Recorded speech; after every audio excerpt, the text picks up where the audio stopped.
Bien, entonces los autores que nos ocupan ahora son autores como muy importantes.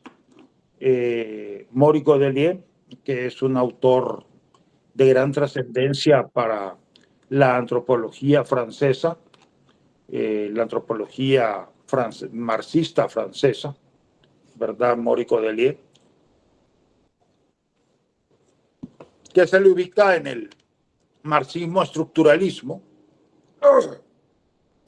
a diferencia, como dijimos en una sesión anterior, a diferencia de sus colegas marxistas, para Godelier el estructuralismo sí representa un avance en el conocimiento.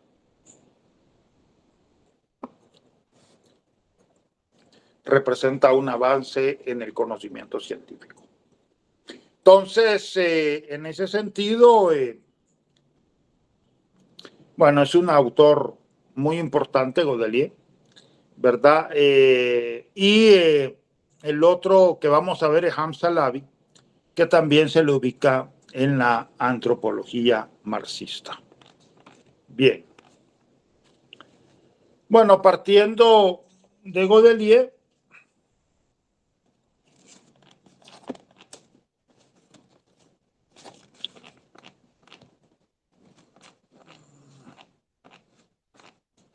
Godelier parte de la idea de que Firth insistió en la necesidad de analizar con rigor las bases económicas de estas sociedades, pues la estructura social depende estrechamente de las relaciones económicas específicas que nacen del control de los recursos. Como ya habíamos dicho, también los estructural funcionalistas le dieron mucha importancia a la cuestión económica, ¿verdad? Así como el marxismo, también el estructural funcionalismo le dio gran importancia, gran trascendencia. Bueno, los NUER, por ejemplo, bueno, comenzando por los Argonautas del Pacífico Occidental de Malinowski, bueno, prácticamente un libro de antropología económica, en donde devela una lógica económica diferente a la economía occidental, ¿verdad? Al capitalismo occidental. Por otra parte, los NUER también de Evans Pritchard tiene un fuerte contenido económico, ¿verdad? El aspecto económico es muy importante. Y Raymond Firth también le da mucha importancia al tema económico, en particular el control de los recursos. Control de los recursos que para Richard Adams va a decir el control de los recursos estratégicos Roberto Varela va a puntualizar y decir los recursos significativos. ¿Por qué los recursos significativos? Porque los recursos ahí están, pero no siempre los recursos son significativos para el establecimiento del poder social, ¿verdad? En un momento dado y por largo rato, la tierra fue un recurso significativo y por eso es que los hacendados tenían sus grandes propiedades, ¿verdad? Grandes haciendas. Muchas veces más tierra de la que realmente podían controlar, porque esa es la verdad, es decir, muchas veces los hacendados tenían más tierra de la que podían controlar y por eso de que los campesinos se asentaron en las tierras que los hacendados no podían controlar y ahí se desarrolló el campesino independiente. William Roseberry nos dice que ese campesino independiente jugó un papel importante en el desarrollo del capitalismo. Entonces, la tierra, pues, durante toda la colonia fue muy importante en la constitución del poder social, parte también también durante el siglo XIX, parte del XX, pero poco a poco la tierra fue perdiendo ese poder, sobre todo con la reforma agraria y con la transformación sociocultural que se da a través del conflicto político-militar. Los capitales migran hacia las finanzas y hacia el comercio, y la tierra va dejando de ser un recurso significativo de tan alta trascendencia. Y por ello es que en estos momentos, bueno, mucha gente con poco poder social puede tener acceso a la tierra, porque ya la tierra ya no es el recurso significativo que en otro momento fue. Entonces, ¿qué quiero decir con esto? Que los recursos ahí están. El problema es la valoración que el ser humano hace sobre esos recursos, ¿verdad? El problema es la valoración que los seres humanos hacen sobre esos recursos. En un momento dado, un recurso como la tierra es el principal proporcionador del poder social, pero en otro momento dado lo deja de ser. Sigue siendo importante en la constitución del poder social, pero ya tiene un nivel secundario. Ya hay otros recursos más importantes, en concreto el capital financiero, la banca, el comercio también, la industria en menor medida, porque realmente el proceso de industrialización en El Salvador siempre ha sido limitado. Y yo diría en América Latina, quizás en México ha habido ahora mayor industrialización, pero ha sido un fenómeno de los 90. En realidad ha corrido de la mano con el neoliberalismo. En El Salvador realmente la industria ha tenido un perfil bajo. Las finanzas y el comercio han sido más importantes en la constitución del poder social. Entonces, los recursos significativos son históricos.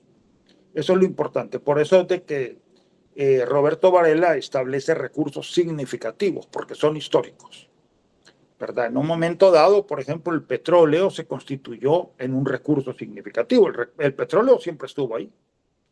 Lo que pasa es, bueno, uno que no se le conocía, no se le explotaba, después se le comenzó a explotar y ahora es un recurso significativo de gran trascendencia. Y ahora vienen otros recursos significativos importantes. Entonces los recursos significativos son históricos. Y por tanto el interés de controlarlos también es histórico. Vean. Entonces, efectivamente, los funcionalistas sí le dan importancia a lo económico y en concreto al control de los recursos.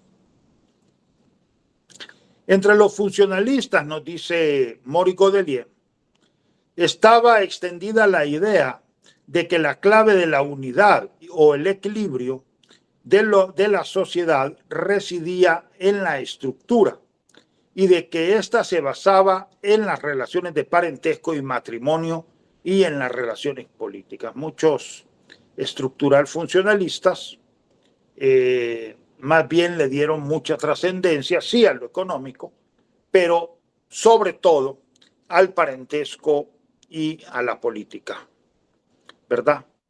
Y entonces dice Maurice Godelier, esto parece justificado, pues es cierto que en diversas sociedades el parentesco y lo político religioso parece dominar la sociedad. En las sociedades tribales el parentesco juega un papel de gran trascendencia y bueno, ya nos va a decir Maurice Godelier, se constituye en relaciones sociales de producción, porque es el que controla los recursos, establece el mecanismo de la herencia, controla la fuerza de trabajo y también pues establece el sistema de autoridad, la estructura de autoridad de la sociedad, ¿verdad? Esto es así en las sociedades tribales, también en el caso de los incas, que lo trabaja Maurice Godelier, el parentesco y lo político religioso se constituye en verdaderas relaciones de producción, ¿verdad? Es decir, definen el acceso a los recursos, sobre todo cuando el Estado inca entra y controla a las comunidades.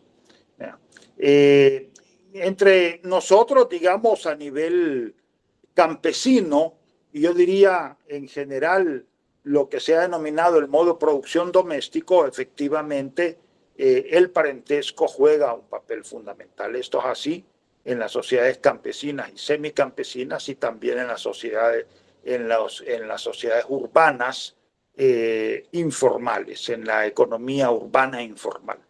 En buena parte, no digo en todo, pero en buena parte de la economía urbana informal, el parentesco está jugando un papel definitorio en las relaciones sociales. Un papel definitorio en las relaciones sociales. En el caso campesino y semicampesino, bueno, incluso tenemos el trabajo de la doctora Adriana Alas, que ahora va a estar en el seminario con nosotros, en donde ella demuestra cómo la reconstitución de un cantón en las Vueltas Chalatenango, en el marco del conflicto político-militar, gente que fue desplazada, que huyó a Mesa Grande, Honduras, en medio del conflicto, en realidad retornan, ¿verdad? Retornan y bueno, reconstituyen la comunidad, y la comunidad se reconstituye a partir de las relaciones de parentesco. Se reconstituye a partir de las relaciones de parentesco, de los grupos domésticos y las familias ampliadas. Entonces, dice Godelier, parece justificado porque efectivamente el parentesco y lo político religioso están dominando la dinámica social y cultural de la comunidad. Los antropólogos no conciben, dice, que las relaciones de producción pueden existir si no es bajo una forma que la distinga y la separe de otras relaciones sociales, lo económico, es decir, como muchas veces los científicos sociales se van por la forma, eso es lo que está diciendo. Es decir, que las relaciones sociales de producción aparezcan efectivamente en el marco de la producción de bienes y servicios. Ojo, cuando hablamos de producción estamos hablando de producción de bienes y servicios, no solo de bienes materiales, también de servicios. En el capitalismo contemporáneo los servicios son muy importantes, ¿verdad? Uno de los hombres más ricos del mundo, Carlos Slim, ha hecho su dinero a través de la telefonía, vendiendo un servicio, ¿verdad? Y bueno, nadie va a negar la trascendencia de empresas como Google, como Disneylandia, etcétera, que también son empresas que venden servicios y que, bueno, son verdaderas empresas capitalistas de gran trascendencia para el capitalismo global contemporáneo, ¿verdad? Los hospitales también, fundamental. En este país ha habido un intento de privatización bastante fuerte, un movimiento en contra de la privatización. ¿Y por qué el interés de la privatización? Porque la salud es un verdadero negocio. Así de fácil. La salud es un verdadero negocio, ¿verdad? Entonces había que privatizar, o sería importante privatizar, eliminar la salud como bien público, ¿verdad? Como parte de un programa de bienestar social, privatizarlo y con eso generar ganancias a través de la salud, ¿verdad? Entonces, estamos hablando, cuando hablamos de relaciones sociales de producción, hablamos de relaciones sociales de producción de bienes y servicios, ¿verdad? La producción entendida como producción de bienes y servicios. Pero entonces nos dice Godelier, el problema es que muchas veces queremos ver las relaciones sociales de producción en el marco propiamente de la producción, ¿verdad? En el marco de la producción. Y nos olvidamos que de repente otras instancias de la sociedad pueden cumplir la función de relaciones sociales de producción. Entonces dice Godelier, Lo importante es la función que desempeñan las instancias y no la forma de estas. Es decir, en la medida que el parentesco o que la política estén controlando el control sobre los recursos significativos, estén controlando el acceso a los medios de producción y a los productos del trabajo, el acceso a la fuerza de trabajo y la posición social de los sujetos, bueno, en esa medida, en realidad el parentesco y la política estén desempeñando papeles de relaciones sociales de producción. Yo en realidad estoy de acuerdo en parte con Godelier, en parte no totalmente. Es decir, definitivamente que hay instancias como el parentesco, como la política o la religión que pueden cumplir el papel de relaciones sociales de producción. Pero no es lo mismo que las relaciones sociales de producción se constituyan a través del propio proceso de producción de bienes y servicios, es decir, de la propia actividad económica, a que las relaciones sociales de producción se constituyan a partir de relaciones de parentesco o de relaciones políticas y religiosas. El hecho de que las relaciones sociales de producción se constituyan a partir de relaciones de parentesco, por ejemplo, eso les da un sello particular que las distingue, por ejemplo, de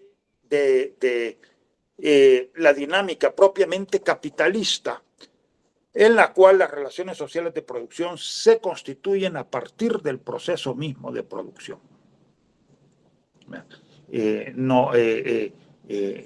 No podemos subestimar la intervención de otra instancia en el proceso económico, ¿verdad? Bien, la negativa de estudiar las relaciones sociales separadamente y de insistir en situarlas en su conjunto y en sus relaciones recíprocas como sistema de relaciones es un avance. Es decir, aquí Godelier está reconociendo al funcionalismo en todas sus versiones, al estructural funcionalismo, al funcionalismo francés, al funcionalismo cultural estadounidense, le está reconociendo el hecho de no separar una instancia y estudiarla aisladamente, eso en sí mismo es un avance. Eso en sí mismo es un avance. Pero al confundir la estructura social y relaciones sociales visibles, el análisis funcionalista se condena a permanecer prisionero de las apariencias sin poder descubrir lógicas subyacentes no visibles. Entonces, Godelier pues insiste en este punto, ya lo hemos nosotros insistido también en este curso. La idea de que los funcionalistas en todas sus versiones confunden la estructura con lo visible, la estructura social con lo que yo puedo observar directamente a través de mis sentidos. Y Godelier dice, ahí hay una limitante muy fuerte. Ahí hay una limitante muy fuerte. Porque la estructura está más allá de lo que yo puedo observar a través de mis sentidos. ¿Verdad? La estructura está más allá de lo que yo puedo observar a través de los sentidos. Y es importante descubrir este más allá, porque es descubrir la lógica subyacente, no visible, de la actividad económica. Yo puedo producir un mismo producto bajo diferentes lógicas, ¿verdad?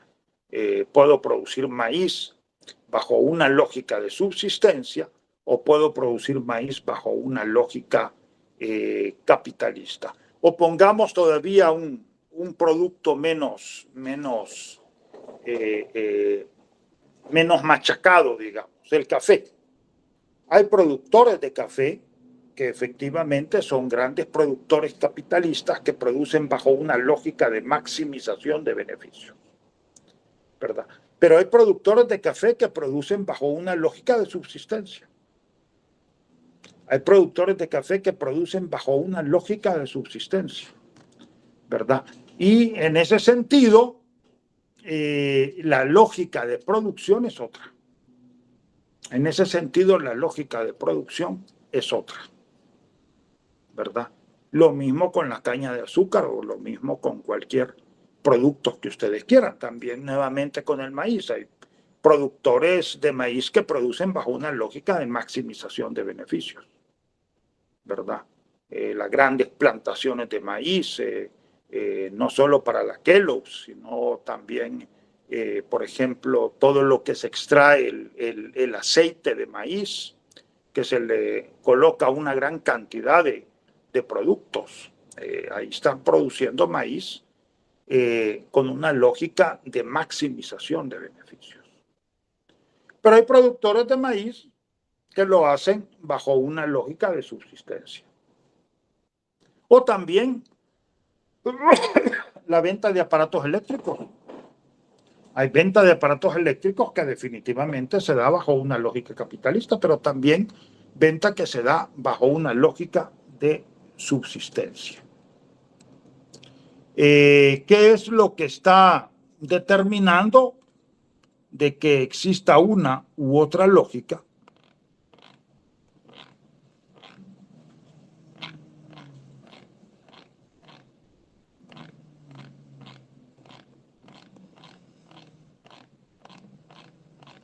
Lo que está determinando es esto.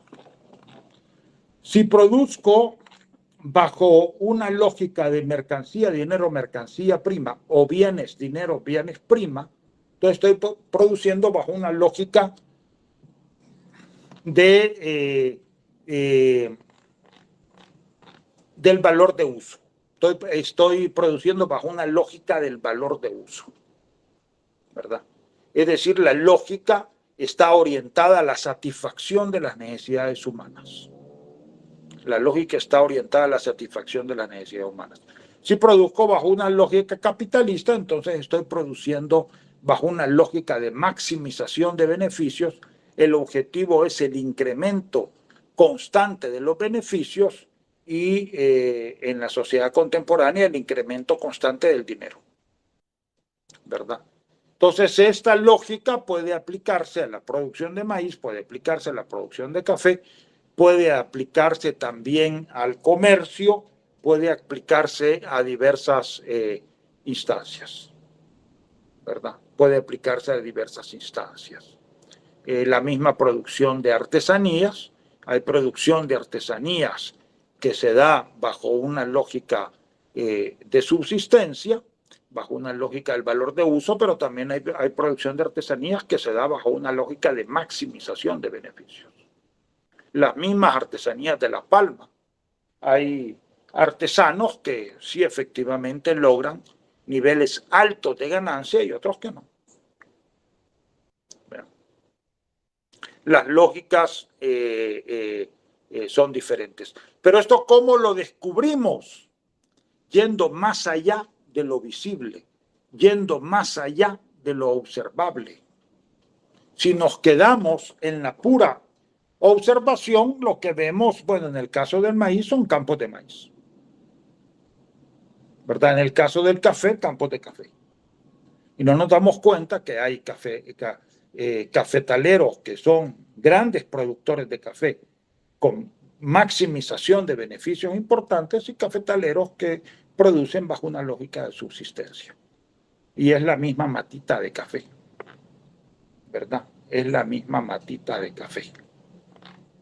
Entonces hay que descubrir cuál es la lógica subyacente que está en las actividades económicas, pero también en las relaciones sociales.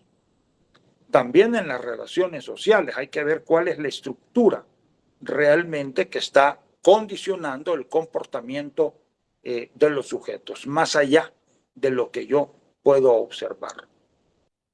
En el caso de la identidad, por ejemplo, muy claro, es decir, muchas veces queremos ver la identidad a partir de los rasgos manifiestos.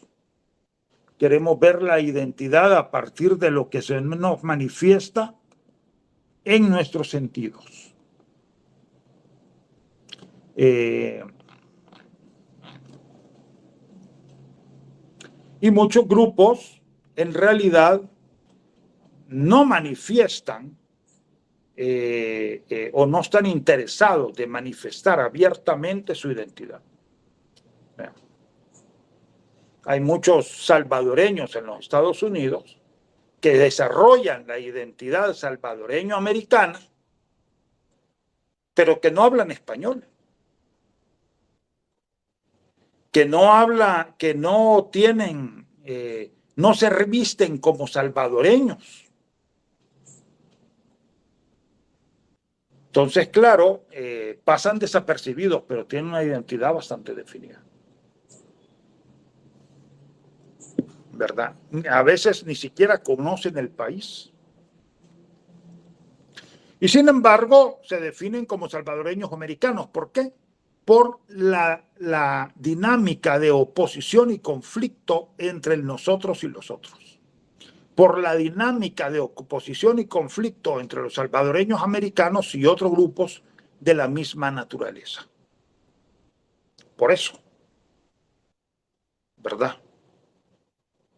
En los indígenas acá, por ejemplo, no hablan lengua indígena, no tienen una vestimenta propia indígena, se la colocan muchas veces para los rituales, para la actividad ritual, pero no para la vida cotidiana. Y sin embargo tienen una identidad indígena bastante clara.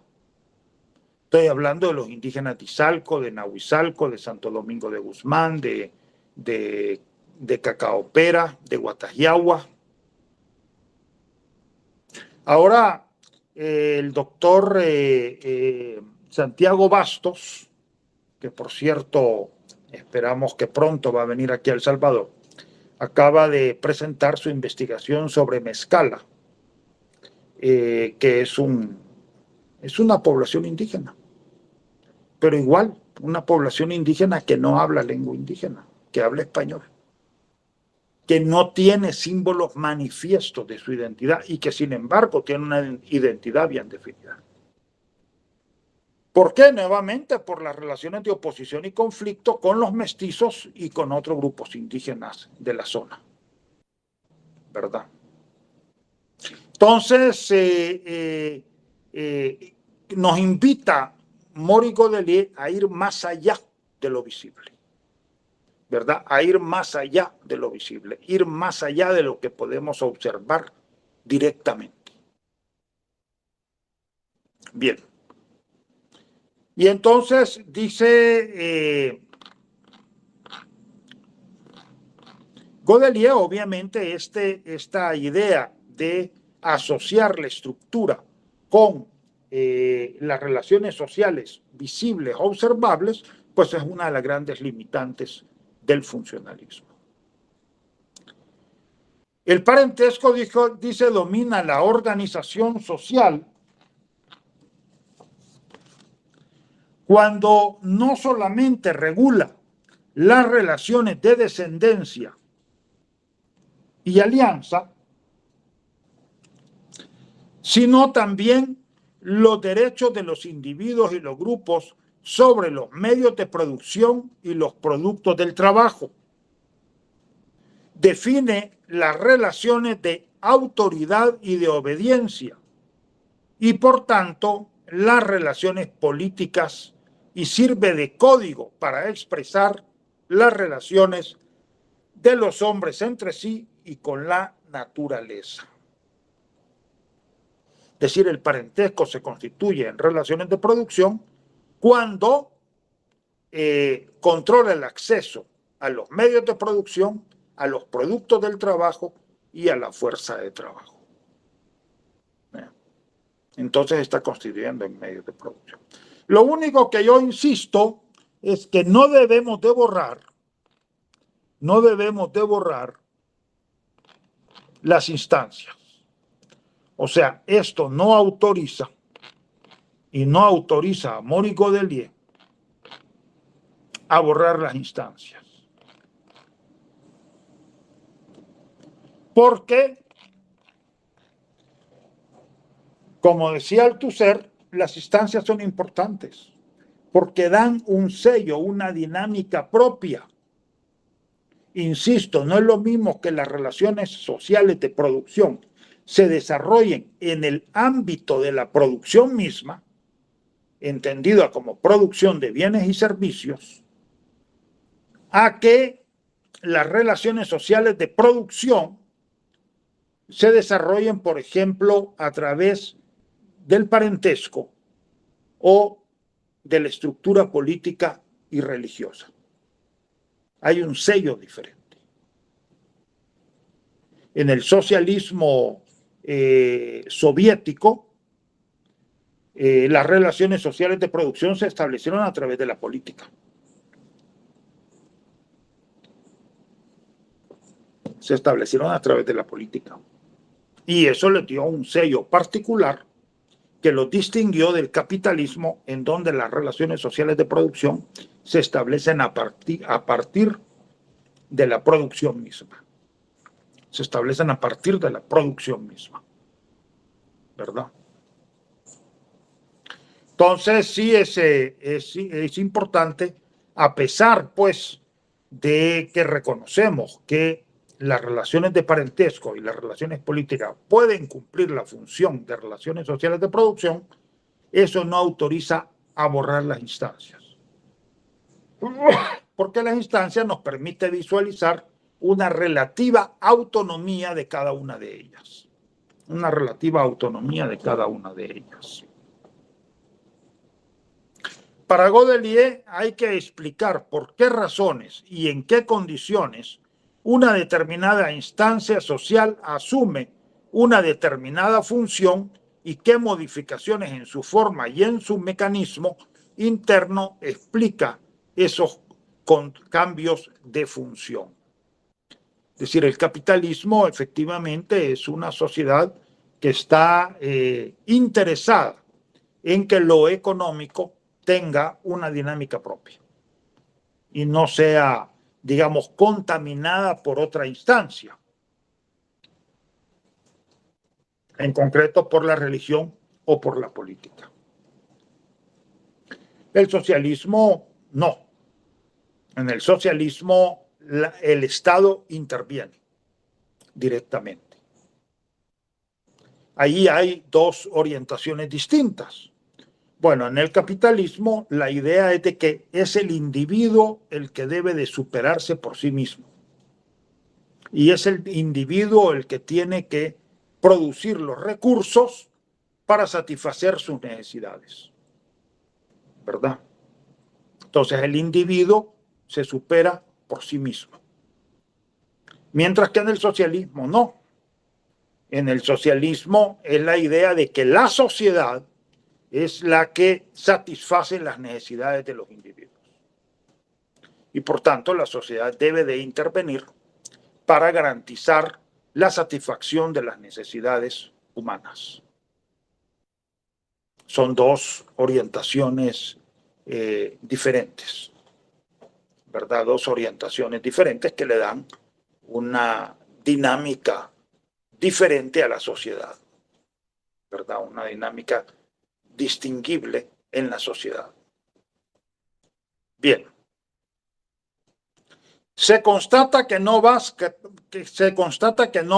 que una instancia asuma varias o cualesquiera funciones sociales para ser dominante, sino que tiene que asumir la función de relaciones de producción, es decir, de control del acceso a los medios de producción y a los productos del trabajo social. Por tanto, son las relaciones de producción las que determinan el predominio de tal o cual instancia. Para Godelier, pues la clave es determinar cuándo una determinada instancia es la que está garantizando el control a los medios de producción y a los productos del trabajo.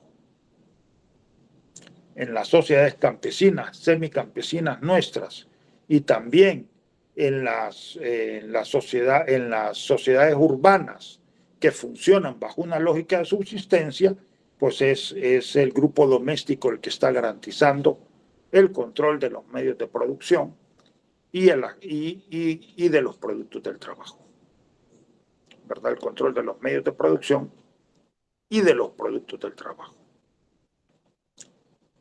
Bien.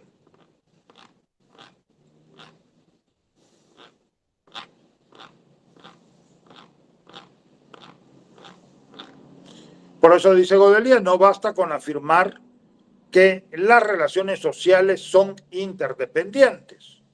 El punto clave es el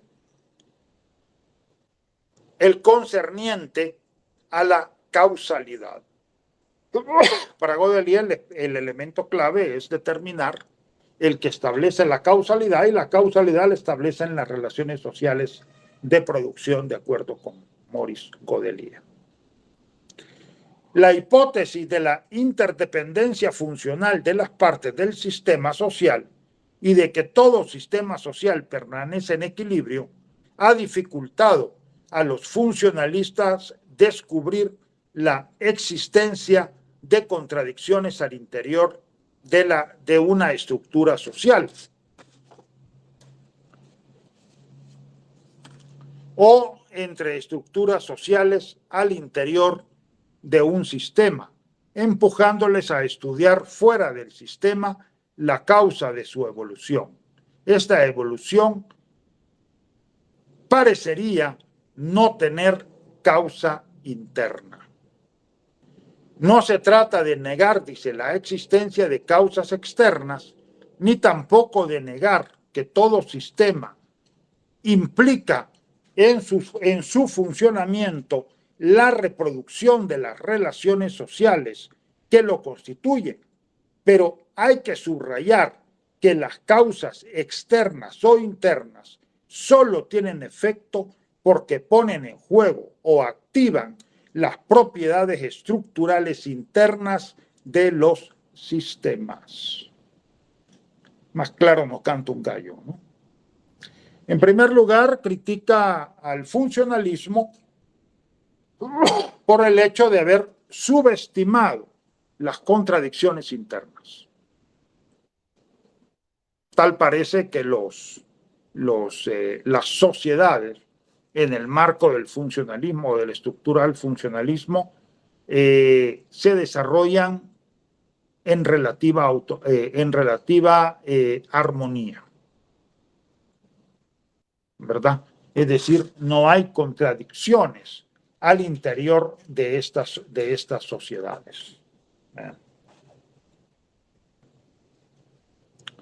Parecería ser de que son sociedades que funcionan en equilibrio. Y Godelier dice, no es cierto. Son sociedades que tienen contradicciones internas. Y es fundamental descubrir las contradicciones internas. Ese es un primer punto. Y el segundo punto me parece muy interesante lo que nos dice Godelier, y es que cuando no reconocemos las contradicciones internas o subestimamos las contradicciones internas, entonces queremos explicarlo todo por la influencia externa. Queremos explicarlo todo por la influencia externa. Y por eso dice, no se trata de negar la existencia de causas externas y causas internas, sino más bien el hecho de que estas causas externas e internas potencian las contradicciones internas que existen en las sociedades. Fíjense qué interesante esto, ¿verdad?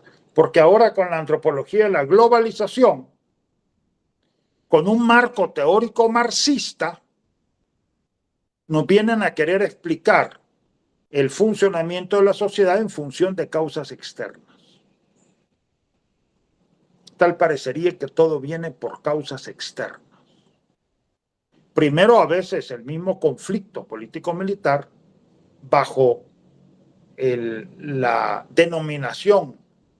mala denominación de guerras, lo quieren explicar en función de la Guerra Fría. tal parece que fue un conflicto entre potencias. No, no fue un conflicto entre potencias. No era el conflicto entre Estados Unidos y Rusia. Perdonen. Habían contradicciones internas que fueron las que dieron origen al conflicto. Las que dieron origen al conflicto. ¿Verdad? En el caso de Guarjila y los ranchos,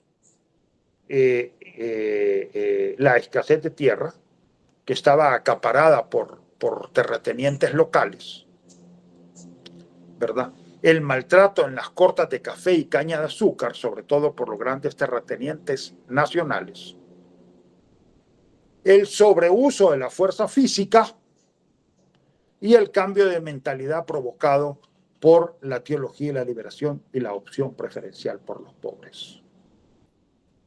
El conflicto no fue un conflicto entre Estados Unidos y la URSS.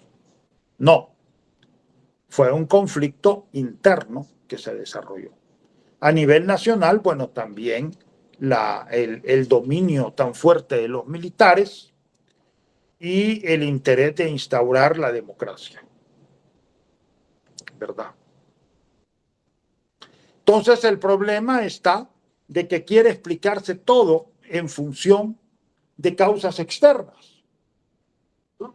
Pero también los antropólogos de la globalización, ¿verdad? También los antropólogos de la globalización nos dicen que las sociedades, en el caso en particular Leif Binford, en el caso del norte de Morazán, que estas sociedades eran campesinas y volvieron a ser campesinas incluso en peores circunstancias, es decir, nada cambió. Los cambios que se produjeron fueron los cambios que se dan en la sociedad global. No, señor Binford. Definitivamente no. Las contradicciones que se desarrollaron en el norte de Morazán y en el oriente de Chalatenango se desarrollaron en función, ya lo he mencionado, por el acaparamiento de tierras de los terratenientes locales, el maltrato en las cortas de café, caña de azúcar, café, caña de azúcar y algodón, en el caso del norte de Morazán también algodón, ¿verdad? El sobreuso de la fuerza física y el cambio de mentalidad provocado por la teología y la liberación y la opción preferencial por los pobres. Y sí se han transformado las sociedades, se han transformado a partir de su conflicto interno, se han transformado a partir de su conflicto interno, no por las decisiones de Washington, sino por las decisiones de los semicampesinos revolucionarios, en el caso de Morazán, más bien campesinos revolucionarios, que se organizaron, enfrentaron al poder local y nacional y crearon nuevos tipos de sociedad. Eso lo hicieron los campesinos, no vino por un dictamen de Washington. Señor Binford, no vino por un dictamen de Washington. Fueron los campesinos y semicampesinos los que desarrollaron su propio tipo, sus nuevos tipos de sociedad y de cultura, ¿verdad? En esta misma línea, Irina Carlota Silver, también haciéndole coro a Binford, prácticamente nos dice de que los semicampesinos del oriente de Chalatenango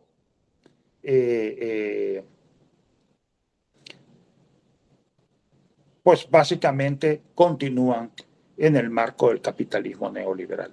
¿No es cierto? No es cierto, ¿verdad?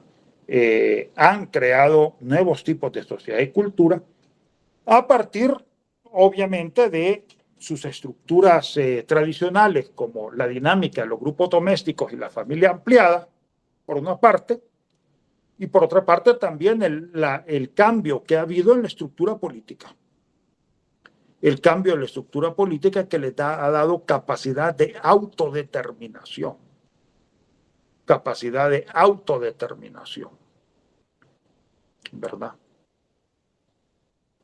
Entonces, Godelier nos está advirtiendo esto. Es decir, hay que reconocer las causas internas, las dinámicas internas que producen los cambios. Y obviamente, esto no implica negar las causas externas. Sí ha habido causas externas, pero las causas internas tienen la prioridad. Las causas internas tienen la prioridad. Entonces, la antropología de la globalización, con su marco teórico marxista, en realidad estaría más funcionando en una lógica funcionalista. Estaría pensando en una lógica funcionalista. Se le niega la capacidad al campesino y al semicampesino de ser agentes de transformación, ¿verdad? Y tal pareciera que solo los poderes externos tienen capacidad de transformar. Falso. Totalmente falso. Los sujetos internos, los campesinos y semicampesinos, tienen capacidad de transformar su sociedad y de construir nuevos tipos de sociedad y de cultura. Bien. El materialismo cultural se trata de un materialismo reductor. Acuérdense, ya les he dicho que no confundamos el marxismo con el materialismo cultural. Materialismo cultural vienen de Lewis H. Morgan, digamos sería el padre, quien estableció pues que la evolución se daba por el cambio en las artes de subsistencia. Luego vendría, bueno, Julian Stewart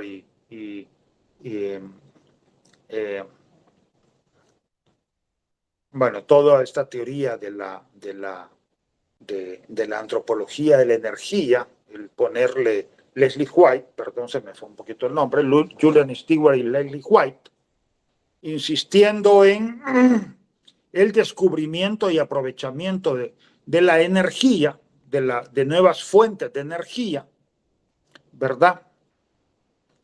Y finalmente Marvin Harris, quien hace una escalerita, ¿verdad? Al estilo el nivel tecnoecológico, el nivel tecnoeconómico, las relaciones sociales y las relaciones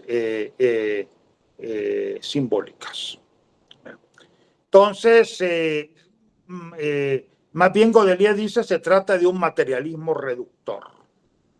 O sea, establece una relación muy mecánica de lo material hacia el resto de la sociedad. Reduce la economía a la tecnología y los intercambios biológicos y energéticos. Acuérdense que Marx, insistimos y seguimos insistiendo, nos está hablando de relaciones sociales de producción, no del aspecto técnico de la economía y de la ecología, sino de relaciones sociales de producción.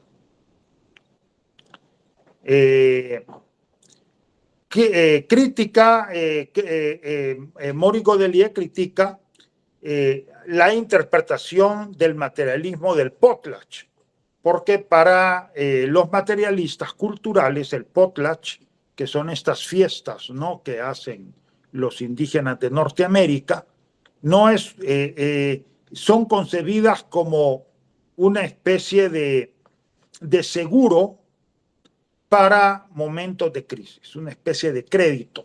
Boas incluso hablaba de un crédito primitivo para momentos de crisis, ¿verdad?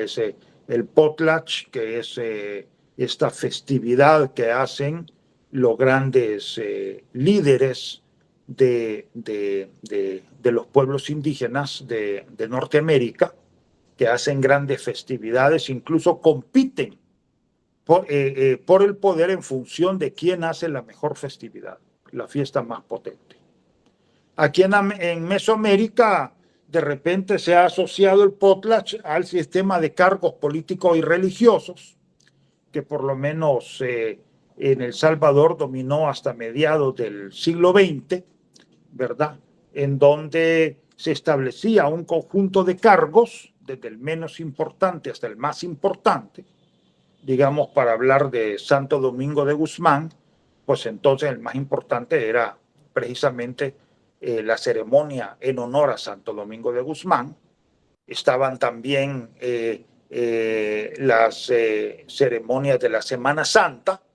Ahí habían varias. Estaba el Cristo del Vía Crucis, el Santo Entierro, la Virgen de los Dolores, y también estaba la festividad del Niño Dios. La festividad del Niño Dios, que culminaba el 25 de diciembre. Entonces, venían, bueno, cuando yo hice mi investigación, en los años 70, yo las hice en el 2000, pero de acuerdo a mis datos, hasta los años 70 estaríamos hablando de 19 cofradías, ¿verdad? Ya en el año 2000 se habían reducido a 12, pero digo, quedémonos con los años 70, 19 cofradías, que venía de la menos importante hasta la más importante. Y una vez que un sujeto había pasado por todas estas cofradías, entonces ya podía acceder a los cargos municipales, al cargo de regidor y luego al cargo de alcalde. Y después de cumplido todo esto, salía y pasaba a formar parte del Consejo de Ancianos, ¿verdad? Entonces, lo que Godelier está diciendo es de que este tipo de festividades no tienen una función puramente económica, sino más bien una función social. Proporcionan prestigio y renombre a la gente, proporcionan prestigio y renombre y por tanto poder social, ¿verdad? Por tanto poder social. Claro que una vez que tienen prestigio y renombre, entonces vienen los beneficios económicos, ¿verdad? Pueden venir los beneficios económicos. Pero el elemento clave no son los beneficios económicos en sí, sino que más bien el prestigio y el renombre que los sujetos adquieren por la organización de las festividades. Y entonces sí compiten entre sí. El que hace la mejor festividad es el que adquiere mayor prestigio, ¿verdad? Entonces, Maurice Godelier critica al materialismo reductor porque todo lo quiere reducir al aspecto puramente material. Bien, entonces dice Godelier, materialismo empirista y funcionalismo simplificador continúan siendo impotentes para explicar la historia y el contenido de sociedades que jamás son totalidades completamente integradas, sino totalidades cuya unidad es un efecto provisional, hasta que las dinámicas internas y externas le impidan seguir existiendo.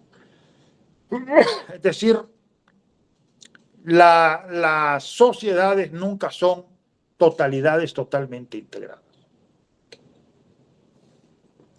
Fíjense el sentido de totalidad de Maurice Godelier, que por cierto ya lo decía Herbert Spencer, ¿no?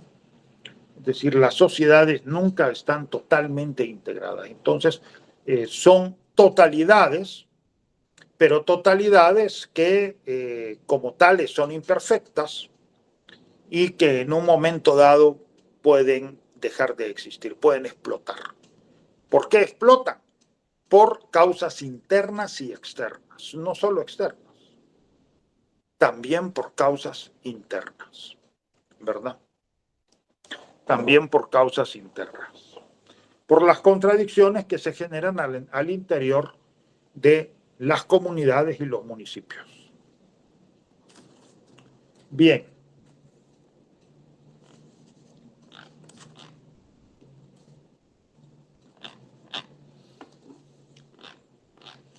Dos principios reconocidos por el funcionalismo, el estructuralismo y el marxismo.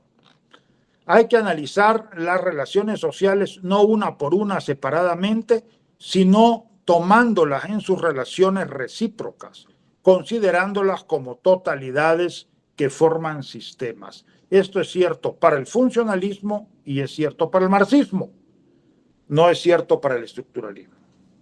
El estructuralismo aísla, ¿verdad? Aísla una determinada instancia o un determinado fenómeno. Lévi-Strauss aislaba el mito, lo disociaba de la totalidad social, lo estudiaba en partes, lo analizaba a fondo y luego lo reintegraba. La verdad es que muchas veces nunca lo reintegraba, ¿verdad? Ya no llegaba a reintegrarlo. De cualquier manera, este proceso de aislamiento y reincorporación es un proceso de parcialización de la realidad. El marxismo y el funcionalismo no. Tanto el marxismo como el funcionalismo parten de la totalidad como tal. Parten de la totalidad como tal. Y a partir de la totalidad van a un aspecto específico. Bueno, hay dos opciones. A partir de la totalidad hay dos opciones. O se estudia la totalidad en sí, o se toma un aspecto específico, pero siempre como parte de la totalidad y sin disociarlo de la totalidad, ¿verdad? En ese sentido, tanto el marxismo como el funcionalismo son sintéticos, ¿verdad? Son sintéticos. La diferencia es que el marxismo establece lo económico como determinante en última instancia, mientras que el funcionalismo no. El funcionalismo establece la totalidad como la que condiciona el funcionamiento del todo en sí, ¿verdad? Es la totalidad en sí la que condiciona el funcionamiento de la sociedad. Mientras que en el marxismo las relaciones sociales de producción son las que condicionan el funcionamiento de la totalidad. Bien, y por otra parte, como ya hemos dicho, para el funcionalismo la totalidad es la totalidad que nosotros podemos observar, mientras que para el marxismo, y en eso sí se da la mano con el estructuralismo, la totalidad crea una estructura que va más allá de lo que nosotros podemos observar. Y es importante, fundamental que lleguemos a esa estructura. Bien. Dos, estos sistemas deben ser analizados en su lógica interna antes que analizar su génesis y su evolución. Sí para el estructuralismo y para el funcionalismo, no para el marxismo. El marxismo, como ya hemos dicho, es ante todo una teoría de la historia. Y para el marxismo sí es importante estudiar su génesis y su evolución, ¿verdad? Su génesis y su evolución.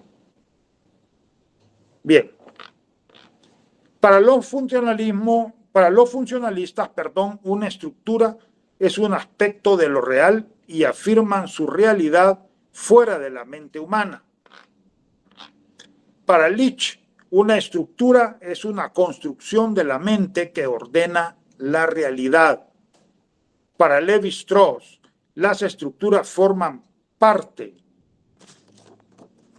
de la realidad, pero al igual que Marx establece que no son directamente visibles y observables, sino que constituyen la realidad profunda de un sistema social, a partir de la cual se pueden explicar el ordenamiento aparente.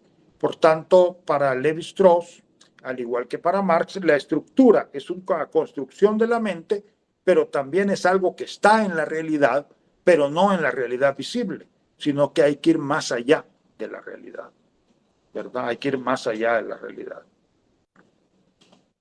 Bien. Godeliano dice que Lévi-Strauss utiliza tres principios metodológicos. Uno, toda estructura es un conjunto determinado de relaciones ligadas las unas a las otras según leyes internas de transformación que hay que descubrir. Dos, toda estructura combina elementos específicos que son sus componentes propios. Y tres, entre estructuras diferentes pertenecientes a un mismo sistema existen relaciones de compatibilidad cuyas leyes hay que encontrar. En definitiva, el tema de la estructura es la idea de que la estructura está constituida por un conjunto de elementos que están relacionados entre sí y en donde la relación entre los elementos es más importante que los elementos en sí mismos. Por tanto, los elementos pueden estar en diferentes sistemas culturales y sociales y sin embargo adquirir significados diferentes en función de la relación que mantienen con las otras partes del sistema. Marx puso el acento en las fuerzas productivas y en las relaciones de producción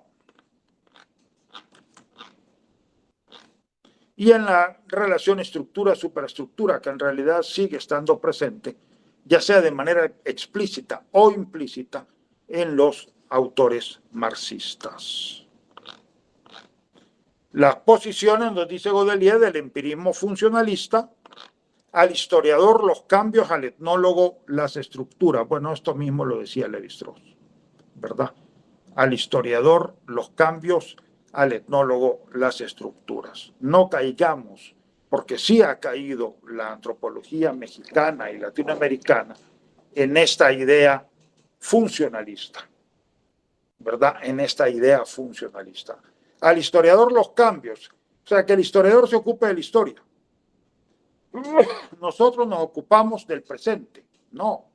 Sí nos ocupamos del presente, es cierto, hay un énfasis en el presente, pero también tomamos en cuenta el pasado.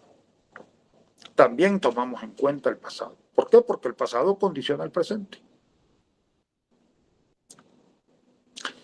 El análisis estructural, aunque no niega la historia, no coincide con ella, esto es cierto, puesto que desde el comienzo ha separado el análisis de la forma del de sus funciones. Ha separado el análisis de la forma del de sus funciones. No porque esas funciones hayan sido ignoradas o negadas, sino porque no han sido exploradas. Por tanto, jamás se ha analizado el problema de la articulación de las diversas instancias de la realidad. Lévi-Strauss nunca estudia sociedades reales. Es cierto, es decir, el estructuralismo en particular no explora las relaciones entre las diversas instancias, ¿verdad? No explora la relación del mito, por ejemplo, con lo económico, con lo político, con lo social, etc. Sino que estudia el mito en sí mismo y todavía tiene una frase más dura cuando dice el mito crea su propio contexto. Bueno, no, en parte es cierto. A través del mito podemos ver el contexto, pero definitivamente que debemos ir al contexto para explorar más a fondo y de manera más completa la relación entre el contexto y el mito. Lo mismo pasa es válido para el ritual o para una contienda política o para una actividad económica. Bien, el materialismo histórico constituye una teoría de la sociedad, una hipótesis sobre la articulación de las instancias y sobre la causalidad de los niveles. Es decir, el materialismo histórico implica la visión de totalidad. Insisto, la totalidad no es un concepto del funcionalismo culturalista. El padre realmente de la totalidad es Hegel, que era el maestro de Marx. Y luego Marx, los marxistas, y luego también los funcionalistas. Pero en México y en América Latina hay un prejuicio de pensar de que la totalidad viene del funcionalismo culturalista. De Malinowski, básicamente de la antropología estadounidense. No, la totalidad en ciencias sociales viene de Marx. Y también de Durkheim. En realidad son dos padres, Marx y Durkheim. Y los dos influyeron, ¿verdad? Los dos influyeron. Ir más allá del análisis estructural, dice Maurice Godelier, de la forma es practicar este análisis morfológico que descubre los vínculos internos entre la forma, las funciones, el modo de articulación y las condiciones de aparición y de transformación de las relaciones sociales y los modos de pensamiento. O sea que si nos quedamos pues en un aislamiento de los fenómenos simbólicos, obviamente nos quedamos en un análisis puramente formal. Y realmente debemos de tomar en cuenta la articulación del aspecto simbólico con el resto de la sociedad o de cualquier otro aspecto con el resto de la sociedad. Hablando de lo simbólico, Mikhail Bakhtin dice, ¿verdad?, que la enunciación no se entiende sin el sujeto de la enunciación. Y el sujeto de la enunciación hay que caracterizarlo. Por ejemplo, en el caso de la memoria histórica del movimiento campesino de Chalatenango, yo caractericé dos sujetos, un sujeto económico, que era el semicampesino, aquel sujeto que produce bajo una lógica de subsistencia, pero que también está articulado con el capitalismo, ¿verdad?, transnacional, en este caso con el capitalismo transnacional, el semicampesino, pero también el campesino que forma parte del movimiento revolucionario. El movimiento revolucionario se define como un movimiento campesino. Entonces ahí hay dos sujetos, un sujeto económico y un sujeto político. Y ambos están condicionando la construcción de la memoria. Bien.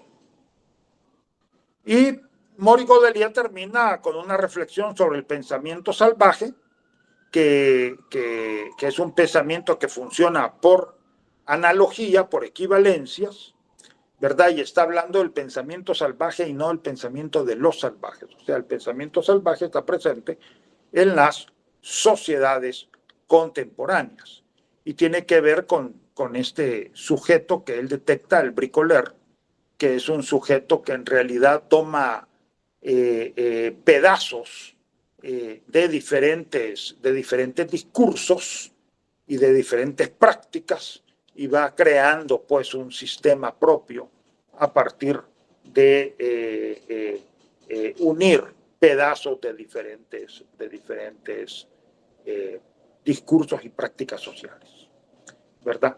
Nuevamente, la crítica de Godelier es que no nos habla de la articulación con la sociedad global. Bien, y el otro autor que habíamos dicho que íbamos a discutir es el caso de Hamza Alavi. No sé si hasta aquí hay preguntas, comentarios. Yo quizás bueno, ya mencionan lo del estructuralismo, el funcionalismo, ¿verdad? Sí. Pero no sé cómo sería, porque también está el funcional estructuralismo. En este caso, ¿en qué sentido se podría estructurar, según lo de eso, la totalidad social, desde una perspectiva funcional estructuralista? Bueno, el estructural funcionalismo es un tipo de funcionalismo, en realidad, ¿verdad? En el funcionalismo podemos decir que tenemos tres grandes corrientes del funcionalismo: el funcionalismo francés, el estructural funcionalismo y el funcionalismo culturalista estadounidense. Lo que se ha dicho para el funcionalismo vale para el estructural funcionalismo, es decir, el problema con el estructural funcionalismo es el mismo, es que lo establece Durkheim desde un principio, ¿verdad? La idea de que hay que caracterizar a los fenómenos por sus características externas. Hay que dar cuenta de los fenómenos a partir de sus características externas. Entonces es un empirismo grosero, ¿no? Un empirismo grosero. Y entonces el estructural funcionalismo establece que la estructura social es la que uno puede observar directamente en el campo. La gran diferencia entre el estructuralismo, el estructural funcionalismo británico estaba hablando del estructural funcionalismo británico. La gran diferencia del estructural funcionalismo británico y del cultural funcionalismo estadounidense es que el cultural funcionalismo estadounidense establece la cultura como la unidad de su análisis, la unidad de estudio, ¿verdad? Ellos ante todo van a estudiar la cultura. Y entonces establecen una totalidad amorfa, poco definida, de cultura. Cultura lo es todo. Todo lo que el ser humano produce en sociedad, la definición clásica de Malinowski, ¿verdad? De Bronislaw Malinowski. Y en ese sentido, la cultura es un todo amorfo. Es un todo amorfo. La crítica, pues, de la idea de que la cultura es un todo amorfo es válida para el cultural funcionalismo estadounidense, ¿verdad? Para el cultural funcionalismo estadounidense. Pero también el estructural funcionalismo británico, que al final, pues, todo viene, está influenciado por Durkheim, ¿verdad? El estructural funcionalismo británico también establece un sentido de totalidad. Solo que el estructural funcionalismo británico hace la diferencia entre estructura social y cultura. La estructura social son las relaciones sociales que se establecen en una sociedad determinada. Mientras que la cultura son los valores, las normas, las concepciones que se construyen a partir de esa estructura social. Porque para los estructural funcionalistas sí está muy claro que la cultura es un producto de la estructura social. La cultura es un resultado de la estructura social, ¿verdad? El problema con el estructural funcionalismo británico es que los estructural funcionalistas conciben la estructura social como las relaciones sociales que observan directamente del campo. Y Marx y Levi-Strauss también consideran que no, que hay que ir más allá de esas relaciones sociales que se observan directamente del campo, ¿verdad? Hay que descubrir en términos de Marx la esencia, porque las relaciones sociales que usted observa en el campo están a nivel de la apariencia. Hay que descubrir la esencia, y Levi-Strauss diría hay que descubrir la estructura profunda, que es la que realmente condiciona el funcionamiento de la sociedad en su conjunto. Entonces, también el estructural funcionalismo establece un sentido de totalidad, pero también se queda en la superficie, es decir, en lo que se observa directamente, en lo que se capta a través de los sentidos. No sé si respondí su pregunta, Marcos.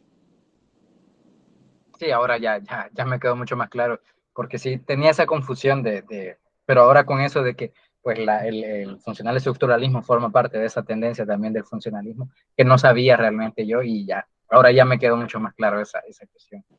Pero sí, ok. Gracias. No sé si hay otra duda, otro comentario.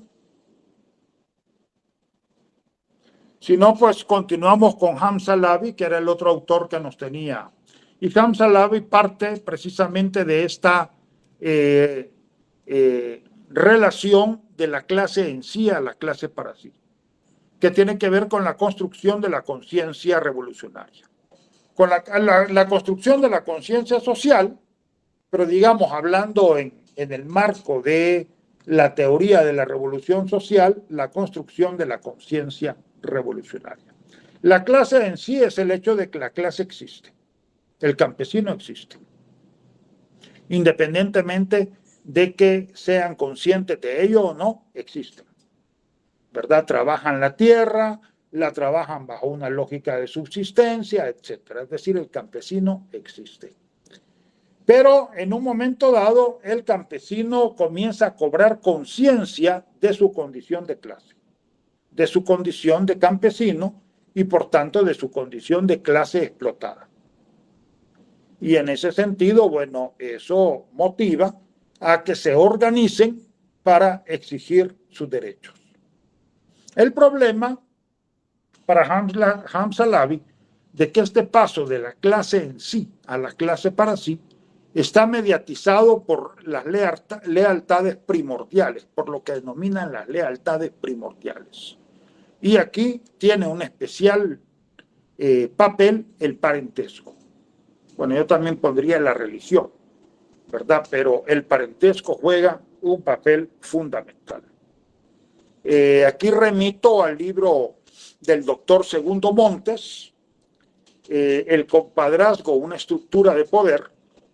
Es un libro muy importante, porque hace ver cómo una estructura de lo que se ha llamado parentesco ficticio,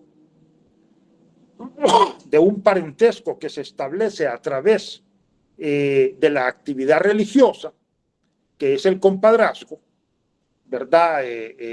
La relación que establece el padre de un niño con su padrino, ¿verdad? Una persona adquiere el estatus de padrino de un niño o de una niña, o sea que se constituye en un padre sustituto, se supone que es un segundo padre para el niño o la niña. Pero lo que han observado varios antropólogos es que la relación de padrinazgo es menos importante que la relación de compadrazgo. Compadre es la relación que el padre del niño o la niña establece con el padrino de su hijo o hija, ¿verdad? Entonces, eso que se llama compadrazgo, esa relación de compadrazgo, se establece como una relación muy fuerte, muy fuerte. Incluso de repente, digamos, una relación entre hermanos más fuerte que la de los propios hermanos, ¿verdad? Y de acuerdo con Segundo Montes, esta relación de compadrazgo obstaculiza o ha obstaculizado históricamente la construcción de los movimientos revolucionarios, la construcción de los movimientos de protesta social, ¿verdad? ¿Por qué? Porque en el compadrazgo hay dos tipos de compadrazgo. El compadrazgo horizontal, el que se da entre gente de poder social similar, de la misma clase social o del mismo estrato socioeconómico, y el compadrazgo vertical. El compadrazgo vertical es el compadrazgo que se da entre una persona de posición social superior con una persona de posición social inferior. Y en este caso, muchas veces se da esta relación de compadrazgo con el patrón. El patrón con el hijo de su empleado, y por tanto el patrón y su empleado devienen en compadres. Y esta relación de compadrazgo hace que los compadres se opongan a las organizaciones de protesta social en contra del patrón, ¿verdad? Son verdaderos rompehuelgas, si quieren llamarle de esa manera, ¿verdad? Es decir, rompen con la constitución de los movimientos de protesta social y los movimientos que exigen derechos. Entonces, Hamza Alavi parte pues de este paso de la clase en sí a la clase para sí. Punto de partida para Hamza Alavi, el ser humano como ser social. La relación dialéctica entre ser social e individuo, muy importante, ¿verdad? Ya lo hemos discutido en varias ocasiones. El ser humano es un ser social, y yo diría que en realidad, como dice Ignacio Ellacuría, también es un ser individual desde el principio. Se establece esa relación dialéctica en la cual el ser social se impone sobre el ser individual. Pero entonces normalmente hay una contienda entre el ser social y el ser individual. Lenin nos habla de tres tipos en el agro ruso. Estamos hablando más o menos un poquito antes de la Revolución Rusa, 1917, por ahí por principios del siglo XX, ¿verdad? Las relaciones feudales Lenin habla de relaciones feudales, obviamente que no hubo feudalismo en Rusia, pero Lenin se la imaginó, y así dice las relaciones feudales, que son los propietarios de tierra y aparceros. Bueno, tenía mucha imaginación el señor Lenin. 2, las relaciones capitalistas, granjeros capitalistas y peones asalariados. Y 3, el campesino medio, que cultiva su propia tierra y estaba vinculado a la comuna, era el que formaba parte pues, de las comunidades campesinas. Lenin considera las clases del sector capitalista de la economía agraria y no las de siervos feudales ni la clase en vía de desintegración de los campesinos medios, como las fuerzas disolutorias del feudalismo. Según Lenin, pues Rusia era una sociedad feudal, había que superar el feudalismo y llegar al capitalismo para finalmente llegar al socialismo. Y ahí las fuerzas, digamos, promotoras del desarrollo eran las fuerzas capitalistas de la economía agraria, ¿verdad? Las fuerzas capitalistas de la economía agraria. Bien. Por cierto, acá en El Salvador, las Fuerzas Armadas de la Resistencia Nacional, o simplemente Resistencia Nacional, en un momento dado también plantearon la idea de que en El Salvador la burguesía nacional era demasiado débil e históricamente había sido demasiado débil. Por tanto, había que fortalecer a la burguesía nacional para luego pensar en pasar a una sociedad socialista. A esto se oponía las Fuerzas Populares de Liberación, Farabundo Martí, que más bien establecían que no, que había que pasar directamente al socialismo, ¿verdad? Claro, veníamos de un capitalismo agroexportador, y sí, ciertamente en el capitalismo agroexportador, ya lo he dicho, hay fuertes continuidades con respecto a la sociedad colonial, no con respecto a la sociedad feudal, con respecto a la sociedad colonial, ¿verdad? Habían continuidades importantes. Entonces, la RN proponía, bueno, dada esa realidad, hay que desarrollar el capitalismo nacional para luego pasar al socialismo. Las Fuerzas Populares de Liberación, Farabundo Martí, dicen, no, hay que directamente pasar al socialismo, ¿verdad? A través de la lucha social. Bien. Entonces, Lenin sí establece en Rusia, falsamente, obviamente, este continuismo de feudalismo, capitalismo, socialismo. En realidad, Rusia venía de una sociedad zarista, en todo caso heredera del modo de producción asiático, ¿verdad? Más que feudal, era una sociedad muy centralizada. Bien, habría que ver, bueno, ya lo hemos discutido, que habría que ver si en Rusia hubo feudalismo, definitivamente no, ¿verdad? En China, Mao se apoyó en los campesinos pobres como la fuerza revolucionaria, aunque en la práctica hubo fuerte participación del campesino medio. Más bien acá en El Salvador se estableció la Alianza Obrero-Campesina, aunque era más campesina que obrera, porque en realidad la clase obrera era muy débil, ¿verdad? Era muy débil. En todo caso, el sujeto de la revolución es el semicampesino. Cabarrús le denomina semiproletario agrícola, ya lo he explicado, porque para Cabarrús está en esta concepción de los años 70, en donde el semiproletario agrícola es un sujeto en transición hacia el proletariado, ¿verdad? Del campesino se pasa al semiproletario agrícola y del semiproletario agrícola al proletariado. En realidad eso no pasó. Eso no pasó. El semicampesino más bien se estabilizó en las estructuras sociales del Salvador, estructuras agrarias del Salvador, yo diría de América Latina en su conjunto, ¿verdad? de América Latina en su conjunto. Y en todo caso lo que tenemos es esto: el campesino pobre y medio, el semicampesino y el proletario agrícola. El sujeto de la revolución es el semicampesino, es decir, aquel que combina la economía de subsistencia con la economía capitalista. En estos años estamos hablando los años 60, principios de los años 70, bueno, lo combinaba con las cortas de café y caña de azúcar, y en el caso del norte de Morazán con el algodón, ¿verdad?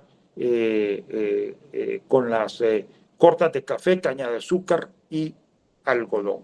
Y en este sentido voy a tomar una frase, ahora sí, de Cabarrús, que dice: es un sujeto que experimenta las contradicciones de ambos modos de producción. Es un sujeto que experimenta las contradicciones de ambos modos de producción, es decir, del modo de producción capitalista y del modo de producción campesino. Bien, de acuerdo con Alavi, tanto en Rusia como en China, el proletariado rural y los campesinos pobres fueron la clase menos militante, mientras que los campesinos medios, pequeños, propietarios e independientes fueron los más militantes. Y de ahí, en El Salvador, obviamente, los semicampesinos. Pero de ahí, Hamza Alavi saca una conclusión negativa, mi forma de ver negativa. La militancia o no militancia no son condiciones absolutas, sino contingentes a las cambiantes coyunturas sociales. Interviene no solo un factor, el económico, sino diversos factores del cuerpo social. Bueno, sí, pero hay que generalizar, ¿no? No nos podemos quedar con la idea de que no se puede generalizar. Yo creo que sí se puede generalizar. Y en general, el semicampesino juega un papel fundamental en la construcción de los movimientos revolucionarios campesinos.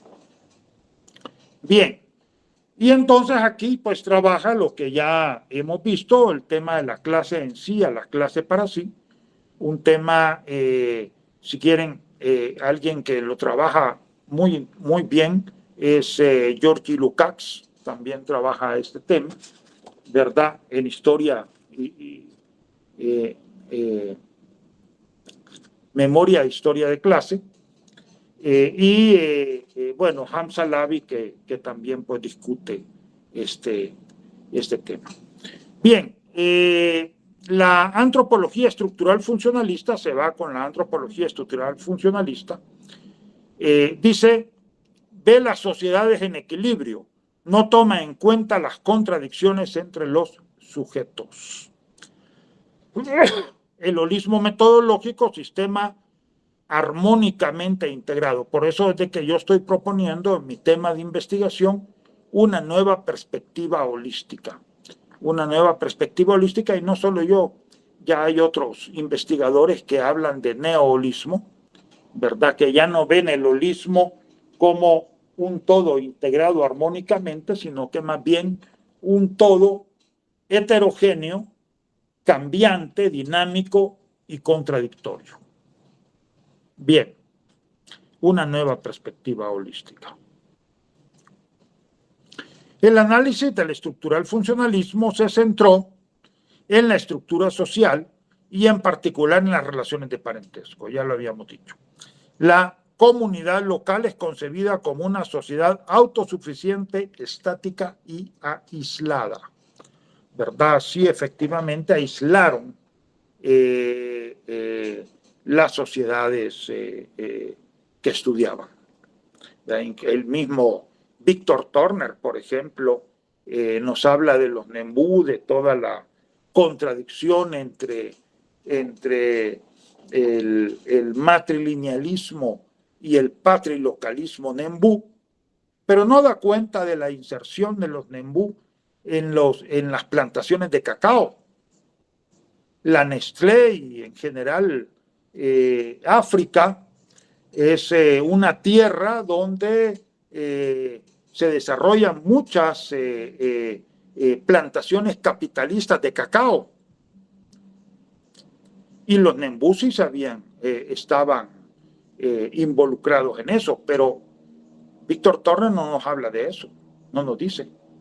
Pareciera ser una sociedad tribal, cuando sí es una sociedad con estructuras tribales, pero que ya está integrada también al capitalismo global, al capitalismo global. Bien.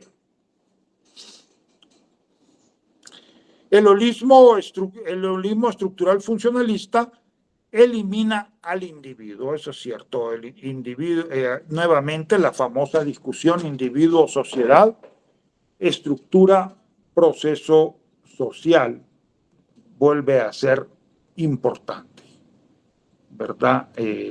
Y aquí quizás remito a Mary Douglas. Mary Douglas hace este esquema en donde pone a un eje el grupo más menos, es decir, mayor fuerza del grupo, menor fuerza del grupo, y la red más menos, mayor fuerza de la red, menor fuerza de la red. El sentido de grupo es el sentido de colectividad, el hecho de sentirnos parte de una sociedad. Y aquí es importante el establecimiento de las fronteras, hasta dónde llega el grupo. En el caso de las iglesias evangélicas y pentecostales, por cierto, trabajadas por Mary Douglas, nosotros los salvos, ustedes los condenados. Esa es una forma de establecer frontera. Nosotros los salvos, ustedes los condenados. Da un sentido de grupo muy fuerte porque todos los que somos parte del grupo somos salvos.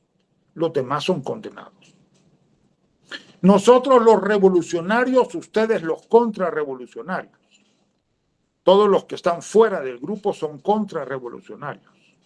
Nosotros somos los revolucionarios. La identidad social se establece muy fuertemente y en términos colectivos. Y esto que dije para los evangélicos, también los católicos, hay un sentido de colectividad muy fuerte. También las sociedades nacionales, ¿verdad? Nosotros los salvadoreños, ustedes los que no son salvadoreños, los extraños, los extranjeros, ¿verdad? Aquí el elemento clave es la construcción de fronteras. La construcción de fronteras. Y cuando el grupo es fuerte, las fronteras son fuertes. Cuando el grupo es débil, las fronteras son más débiles. La red son relaciones interpersonales. La red se define por relaciones interpersonales. Y hay sociedades con red fuerte y hay sociedades con red débil. Cuando la sociedad es de grupo fuerte, normalmente, dice Mary Douglas, se esconde el cuerpo. Se esconde el cuerpo. Cuando la sociedad es de grupo débil, se desnuda el cuerpo, se exhibe el cuerpo. Se exhibe el cuerpo. Siempre me recuerdo de mi abuelo, ya les he puesto, creo, este ejemplo, ¿verdad? Mi abuelo y mi abuela, que ellos llegaban a desayunar, incluso a desayunar con saco y corbata. Mi abuelo llegaba con saco y corbata a desayunar. Nunca mostró el cuerpo. Y mi abuela totalmente vestida, por cierto, que se ponía una faja que supongo que le daba mucho calor, ¿verdad? Entonces, cuando el grupo es fuerte, nosotros hemos sido una sociedad de grupo fuerte, cuando el grupo es fuerte, el cuerpo se esconde. Otra forma también son en los códigos lingüísticos, sobre todo trabajados por Basil Bernstein. Mary Douglas dice, en los grupos fuertes se da el código lingüístico restringido. ¿Qué quiere decir esto? Que jugamos con muchos implícitos, es decir, código lingüístico restringido, que decimos algo que en sí mismo dice muchas cosas. Por ejemplo, hay una reunión de adultos y llega un niño, le dice, niño, váyase porque usted es un niño. Ahí hay una serie, o sea, no hay mayor explicación, ¿verdad? Ese es un código lingüístico restringido. O, por ejemplo, un niño está jugando a las muñecas con la niña y le dice, niño, no juegue porque eso juego de niñas y usted no es una niña. Es decir, no se está explicando prácticamente nada, sino que lo que se está haciendo es transmitiendo valores, ¿verdad? Transmitiendo valores a partir de lo cual transmitiendo valores a partir del cual se regula el comportamiento social, ¿verdad? Cuando el grupo es débil, entonces es lo contrario, ¿verdad? El cuerpo se exhibe, el cuerpo no se esconde, se exhibe, ¿verdad? Y además se desarrolla un código lingüístico elaborado. ¿Qué quiere decir esto? Que se elaboran explicaciones, se le da explicación del por qué el niño no puede estar, por ejemplo, en una plática de adultos,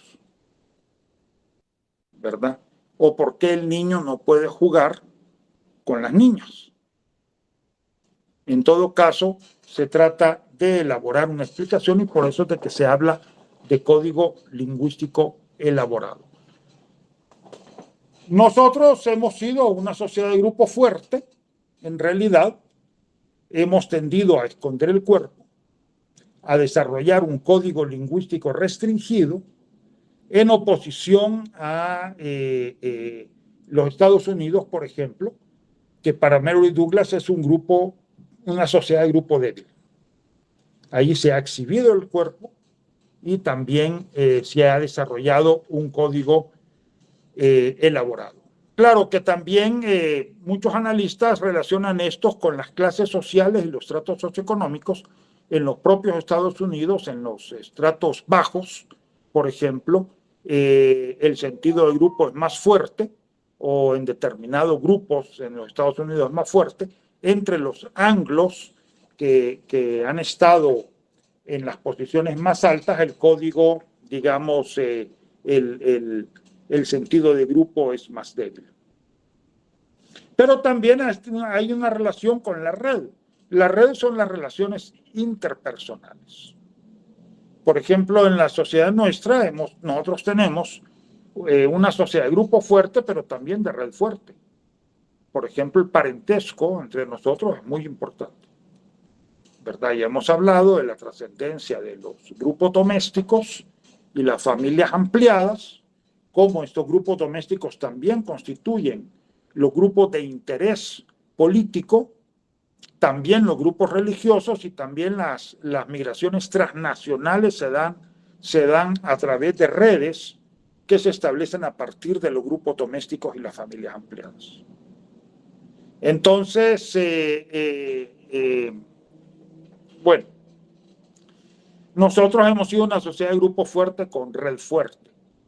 Los Estados Unidos, de acuerdo con Mary Douglas, estarían en el cuadrante de grupo débil con red fuerte. Tienen una red fuerte, relaciones interpersonales fuertes, pero un sentido de grupo débil, ¿verdad? Los grupos evangélicos, también trabajados por Mary Douglas, para ella, muchos de los grupos evangélicos son grupos fuertes con red débil. Con red débil, cortan. A mí me lo decían en Joya de Serén, es que ellos cortan las relaciones, decían. Es decir, las relaciones son nada más entre ellos, entre los hermanos, ¿verdad? Y da un sentido de grupo fuerte, ¿verdad? Nosotros los salvos, ustedes los condenados, ¿verdad? Todos los que están fuera de mi grupo están con el demonio. Los que están con mi grupo están con Dios. Y de ahí tendríamos, por ejemplo, los grupos hippies, que podríamos decir que son grupos débiles con redes débiles.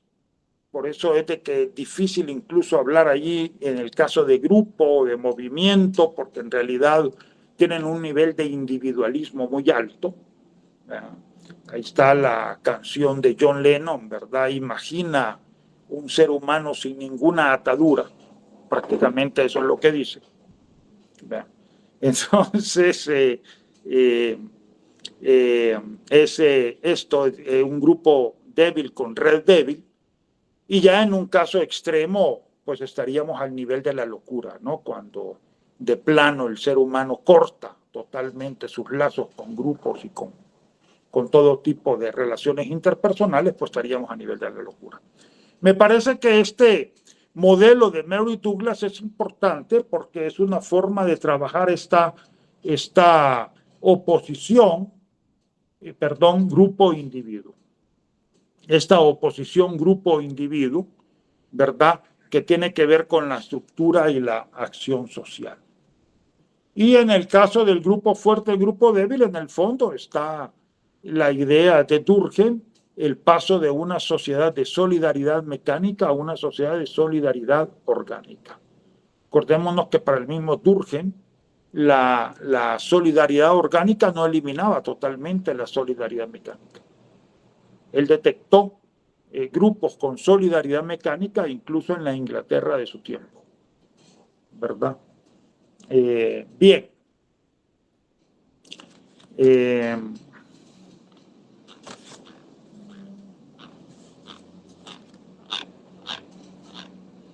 Entonces, la crítica básicamente de Hamza Lavi al estructural funcionalismo es la crítica al encapsulamiento de las sociedades campesinas. Efectivamente, de repente trabajan los municipios y las comunidades como si fueran sociedades en sí mismas y desprovista de su interacción con la sociedad nacional y global.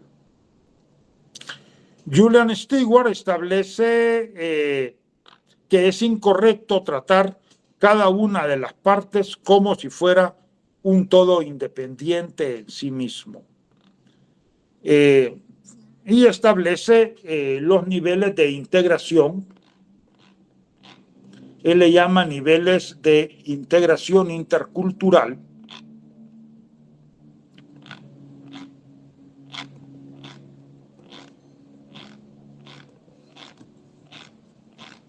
Le llama niveles de integración intercultural, que va, digamos, tomando, yo pongo como ejemplo el caso de Huarjila, podemos partir del caserío, del cantón, luego vamos al municipio, a la microrregión, a la sociedad nacional, a la sociedad global. Entre todos ellos hay una interrelación dialéctica. Lo único que Stewart y Wolf lo veían como niveles de integración. Adams lo ve como niveles de articulación, porque lo que se articulan son relaciones de poder, ¿verdad? Lo que en realidad se está articulando son relaciones de poder.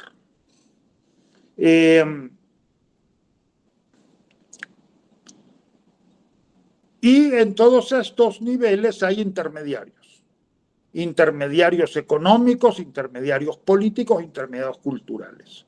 Por ejemplo, en nuestro caso, bueno, las ADESCO son intermediarios, pueden ser intermediarios económicos y políticos, ¿verdad?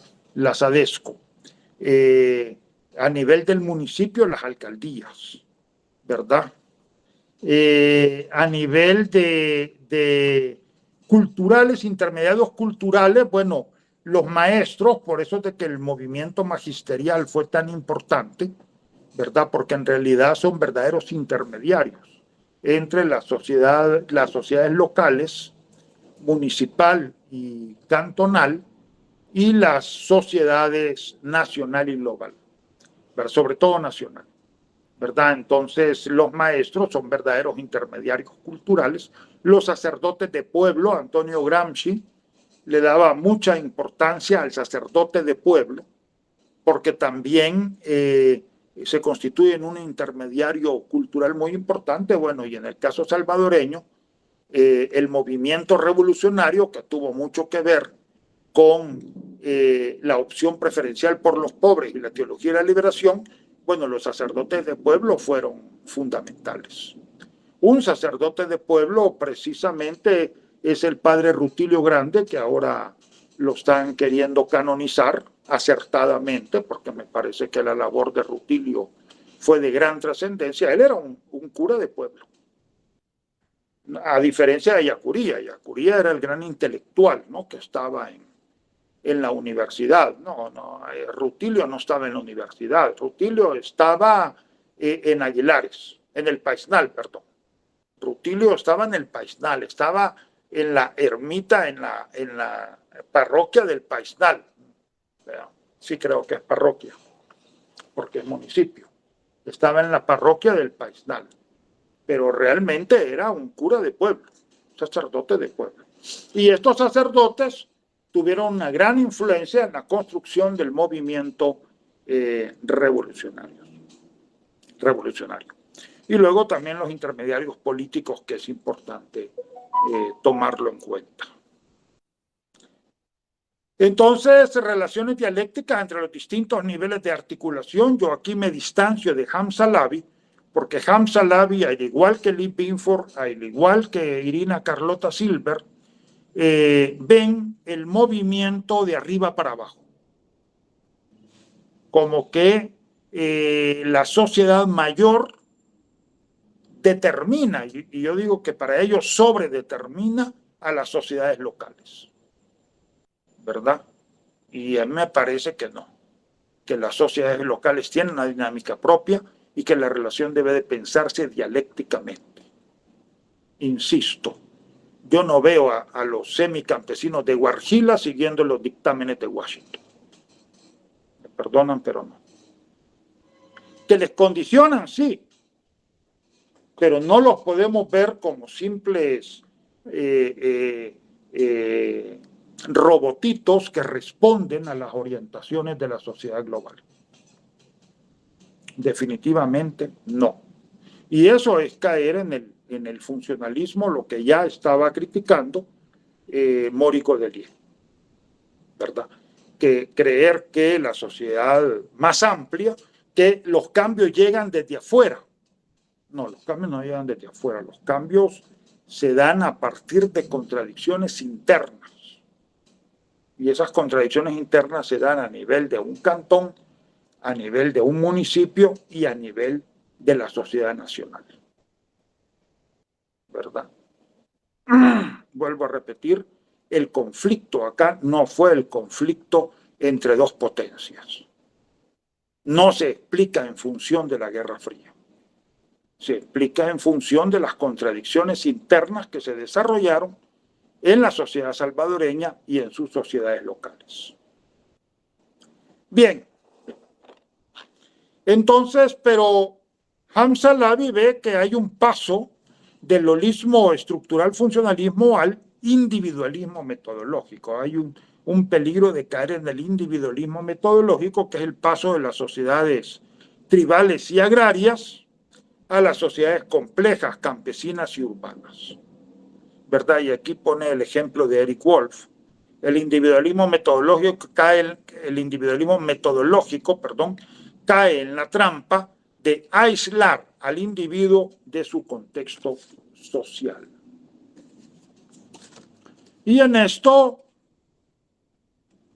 y en este marco le dan mucha importancia al tema de las redes sociales. Ya estábamos hablando, ¿verdad?, en este contexto, digamos, del individualismo metodológico, el estudio de la red adquiere una importancia mayor que al estudio del grupo, ¿verdad? Y se favorece este tema de la facción. La facción como una asociación propiamente campesina, ¿verdad?, de carácter temporal y centrada en un individuo. Yo realmente sostengo que en El Salvador, en Mesoamérica como tal, en Mesoamérica no tenemos facciones. Tenemos grupos de interés, eso sí, tenemos grupos de interés, pero no tenemos facciones. Para empezar, los grupos de interés no son temporales ni están centrados en un individuo. Y en ese sentido, cuando yo realicé mi investigación en Joya de Serén, más bien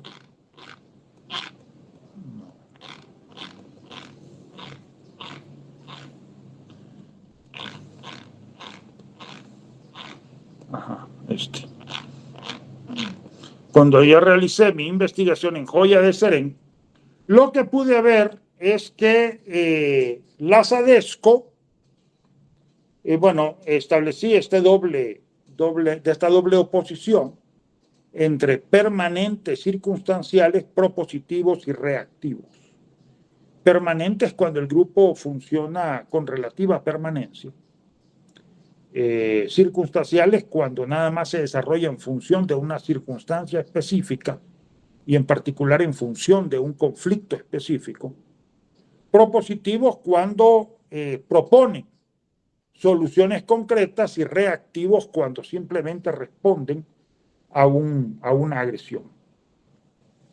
Mi conclusión fue de que en realidad los grupos de interés agrupados en la SADESCO eran permanentes. Es decir, a veces se apagan, a veces se activan más, pero en realidad son las mismas personas las que están en el grupo. En ese sentido son permanentes. Y sí son propositivos, están proponiendo soluciones a la problemática. En ese sentido no son facciones, más bien yo hablaría de grupos de interés. Bien, hasta aquí no sé si tienen comentarios finales. Si no, pues déjenme